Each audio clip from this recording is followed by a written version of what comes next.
Sorry, bro. Oh my god.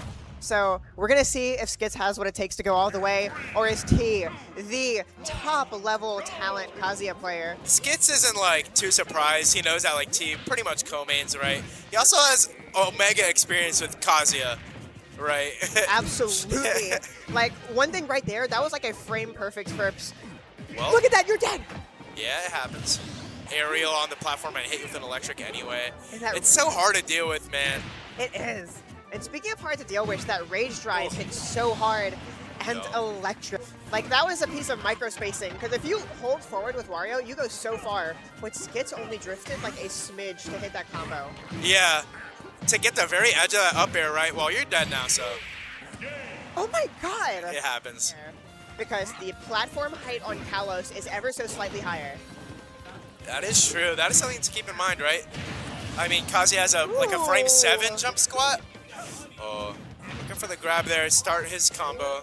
Get a clean 26, snares are gonna hit pretty juicily now. Ooh. So now that we've seen like a good amount of this game, how do you feel about this Kalos pick from Skits? Ooh. I mean, I think the results have been like, it's been going pretty well. I think up B on most stages there would have killed, right? Yes. And I think you get a little more space to run away. You do. But there's different types of side B stuff Kazuya has. Yeah. Like for instance, one thing we see a lot of is like when they do it off of ledge, if Kazuya like starts a, he considers that the gamble, where like if it hits he gets a huge reward, but he's not afraid to take risks like that with that up B. And that time he gambled and he rolled good. Yeah. Oh, that is gonna kill. Genuinely no one, unless you're Kazuya. Right. It's the same thing anyway. Unless you're Kazuya. Right. But you have to mix up. You can't make them be too comfortable and flowchart defensive options, whatever. That was very well said. Oh, look at these spot dodges. Oh. No. Oh, electrics through the That's unfortunate. Corner, and you're dead. You're dead. Man. That was what we were talking about with like those. The Kazuya is kind of like a why not type of thing. Exactly. Yeah. Just because, I mean, the Kazuya X Factor is so strong too, right? Exactly. Like, that's always a reversal of fortunes. We have Diddy Kong at ledge here. And Trade gets him off stage. Both going to pull their resources. Yeah, both players just opting to pull the resource. They're like, hey, we're far away from each other. Yeah, we have the time to do it, might as well. Definitely have been having to thread the needle a lot on this last stock to hang on to it, but he's been doing a great job, really milking this high percent stock for all it's worth. And that'll finally do it. Looking for, if you can find it.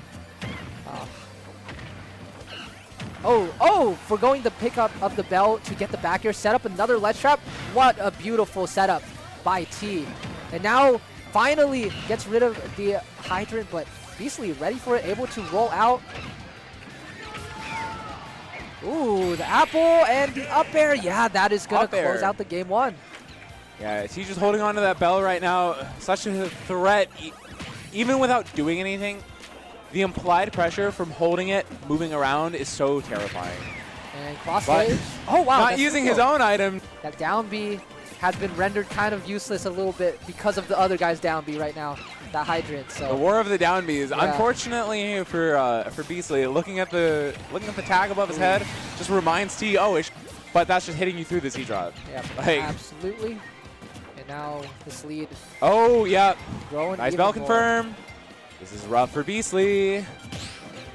That'll do Parry, F smash. Yep. Just gonna play it safe and go all the way back. But okay, this is the potential opening here for Beastly. If you can set up another ledge trap, but T manages to get out and oh no, a lot of good ideas coming in here, but they're just not quite landing the mark and making those difference makers. I think for as much as we've talked about how poor this matchup can be for Diddy Kong, it's completely over yet.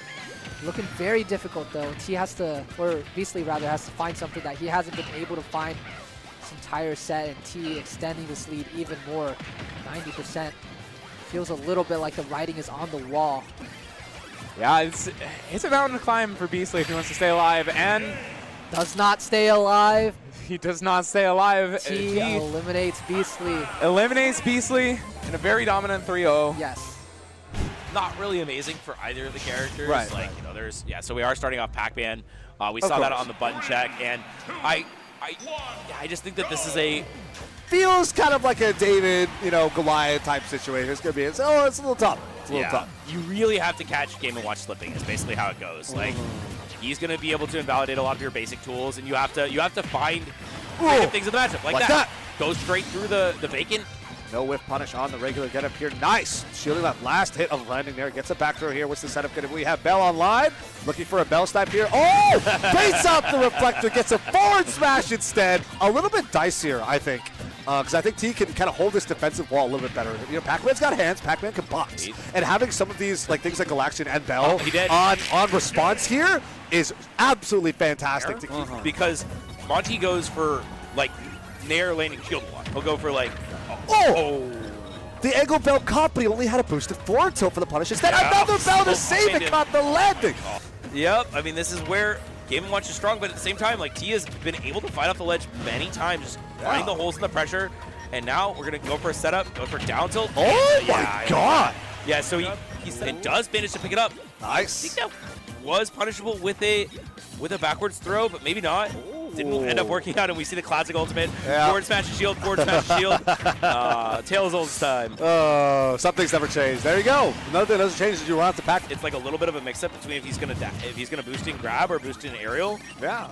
And it's been working out pretty well for him, but yeah, side wow. There it is. All of the Galaxias actually end up connecting in for a back air or something. Oh, he got the Bell through stage to help his landing. Oh, no. My goodness, caught the run back running too. away. Let's see what the setup is. So when you set the hydrant up there and you use a Fairmont, it's always so funny to me. It's just like sometimes this helps you out, sometimes it makes it worse. Yeah. Great grab. Once again, he's been doing a lot of that where he'll go Galaxian on shield and then just bait something out. Yeah, that's he caught the Bell angle. Through all of his pressure, but the hydrant is here. And jumps over the water, tries to get the setup with the apple. Still nothing happening. We're playing a safer game. Bro, yeah. Just upbeat down here. Yep. I mean, sometimes it's good to have a base state that's relatively safe. It's like a palate cleanse of sorts, almost. Yeah. Exactly. Oh my goodness! There's no way. Monte just drifted in. Smash. T gets a JV3. I feel like we were seeing so many. The Pac-Man's locked in, so the Pac-Man is going to be seeing some playtime today. It's been almost entirely Pac-Man. For all I know, it might have been only Pac-Man all day for T. I do all weekend.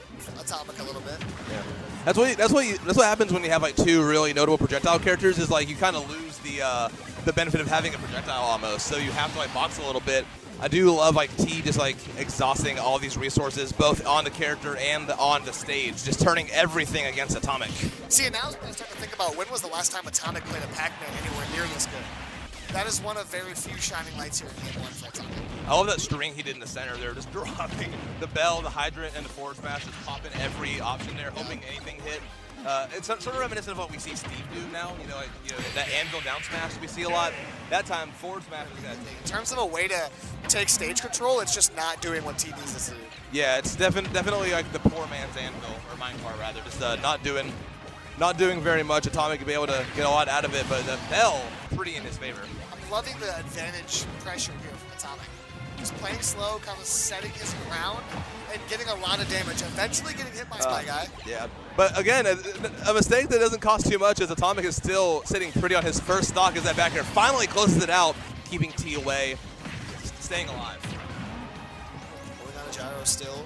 He's going to have to charge it back up after it gets eaten by that Hydrant. Staying patient in the middle is Atomic, and that's what I've been loving is the stage pressure patience. Immediately dishes, 82 on T. The center pressure for Atomic isn't working as well. He's kind of staying more grounded and not really throwing out anything that's committal, waiting for Atomic to push forward. And I like that, catches the roll out. Forward smash does it for T, and he's fired up to be able to mix up whether you're going to play close or play far. That's true. Tries to find the landing. I do like Atomic, finding it, meeting him in the air and getting a little bit more damage. That laser, so threatening, not a lot of damage. Should get the stock there. Not even going to play with up smash that. T was not happy with that indeed. As now T's in the spot where he has to clean up the stock, and it can be so hard to do against Atomic. Yeah. The way he's able to play patiently and just stand center stage has been so threatening. Yeah. You have to let yourself not get dissuaded by whatever happened there. Just keep your head in the game, which T's doing pretty well. Oh! Bell, Pac-Man gameplay I feel like we're used to in current day Ultimate. Yes. I believe this was the first time we saw the key this set too. We Yeah, finally saw like that big, fast one. Right, try to catch Atomic off guard, make him just ready for it. Yeah, good, just great awareness from Atomic. Just still, after all of like the tournament yesterday and today, his awareness is still so sharp. Ooh, Wow. The Bell connects again.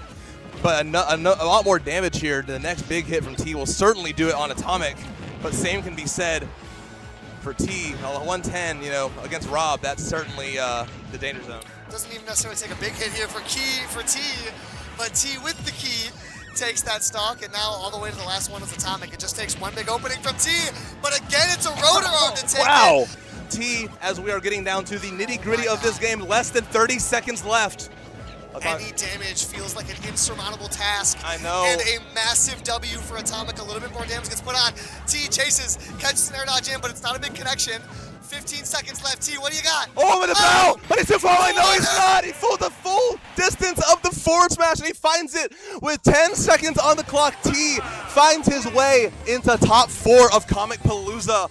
A very interesting matchup. I feel like, okay, we are getting the Kazuya. I was like, I don't know if Pac-Man necessarily works well in the Bayo, but... And based off what I had seen, the Kazuya had been the pick against Lima. Yes, in the that's last right. previous That's set, right. so, but Which, you know, that's definitely the Kazuya special, right? It's like finding these kills that you're like, why would that work? And it just works. Gets the multi-jabs.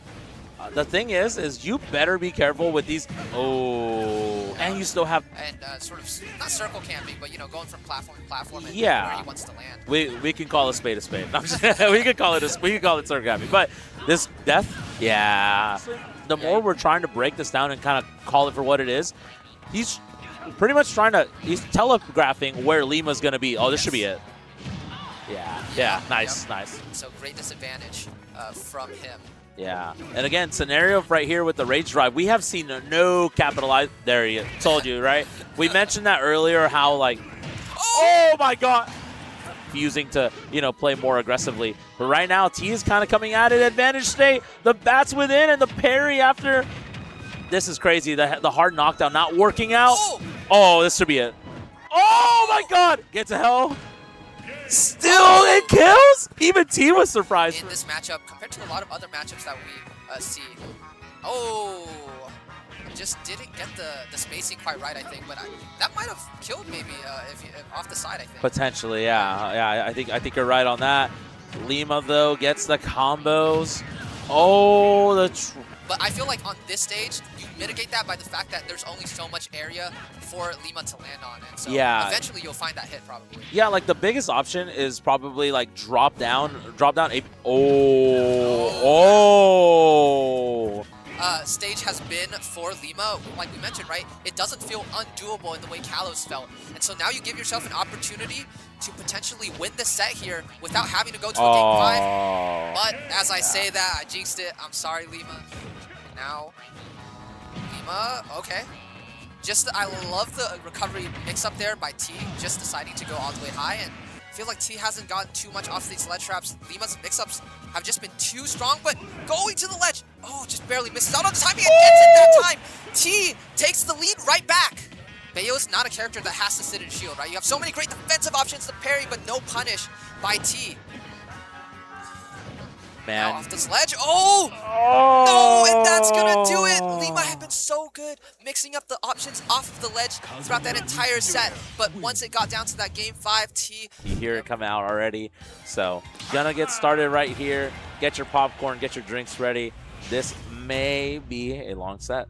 Oh, yeah, I mean, two characters known to be able to slow the game down to a crawl if they have to. And, you know, they're definitely, we're definitely here for the long haul for this game 1 at the very least. I've seen slower stocks. That was Okay, you know what? Fair enough. It's been 2 stocks.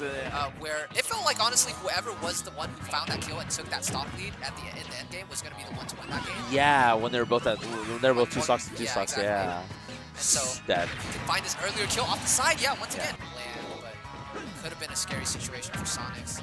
It's still definitely a scary situation. It's a massive lead for T, especially with the pace of the game.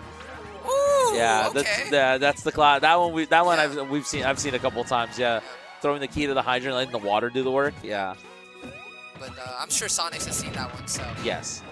F tilt from obviously can't play the slow game, but does have an explosive advantage state sometimes. yes, Right? 100%, absolutely. Took the words right out of my mouth. Definitely something we talked about earlier, but the back air still gonna connect any.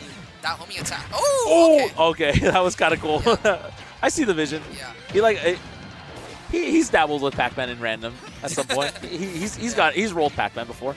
Oh, great defense right there from T. Yeah. Oh, finds the edge guard or the air dodge rather as well. Finds the air dodge as well. So nice job by T. Yeah, 100%. Finds the F tilt. Oh yeah, the up smash right there from T. Does have to find a lot of percent here. Interestingly enough, it feels sort of swinging back and forth between T with this big lead and now Sonix with this big lead. I wonder how much of that is the stage. Yes. Sonix. Oh, okay. Wow, that was a very early play. That was like barely catching with the dash attack as well, and now, wow, not able to save. Hydrant not able to save T right there, and oh, the recovery mix-ups. Really, really nice recovery mix-ups from T. And you have to, right? When Sonix has been so strong on these edge guards, get a little bit creative with the bell as well, with the pickup. Oh, yeah. Often here, even though you're at a percent deficit. Once again, the percent here on this stock, I feel like doesn't matter that much. It's really about the stock itself, and T does find stock. Push us to Game 5, Yep. which we've seen T make these comebacks. In a last hit scenario. Sonix pressuring off stage. T is able to get back. Sonix closes out T, knocks him out of the tournament, and advances to face base in that grand final, setting up that situation similar to what we saw a couple of weeks ago, like you mentioned. Right? Yes. BCC.